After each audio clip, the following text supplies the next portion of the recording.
ধর্ণা মঞ্চ থেকে ছবি এঁকে প্রতিবাদ মুখ্যমন্ত্রী মমতা বন্দ্যোপাধ্যায়ের। ধর্ণা মঞ্চ থেকে ছবি এঁকে প্রতিবাদ মুখ্যমন্ত্রী মমতা বন্দ্যোপাধ্যায়ের। ভ্যানিশ এসআইআর লিখে প্রতিবাদে মমতা বন্দ্যোপাধ্যায়।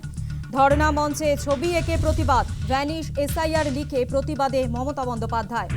আপনারা দেখতে পাচ্ছেন সেই ছবি। ধর্ণা মঞ্চে ছবি আঁকলেন তৃণমূল সুপ্রিমো মমতা বন্দ্যোপাধ্যায়, যেখানে ভ্যানিশ এসআইআর লিখে প্রতিবাদ করেন তৃণমূল সুপ্রিমো মমতা বন্দ্যোপাধ্যায়।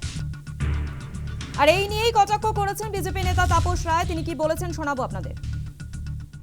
প্রতিটি মানুষের একটা ঈশ্বর প্রদত্ত একটা গায়ের রং আছে, চেহারা আছে, দেখতে কেউ সুন্দর, অতি সুন্দর, কেউ মোটামুটি, কেউ কুৎসিত, বাবা মার নাম টাইটেল রয়েছে।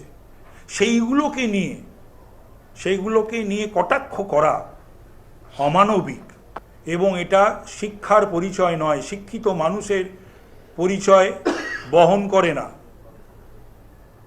তো উনি এই যে জ্ঞানেশ কুমারজিকে যে ভাষায় উনি বলছেন, আমাদের সেই শিক্ষা নয় পারিবারিক, আর ভারতীয় জনতা পার্টিরও সেই শিক্ষা নয়।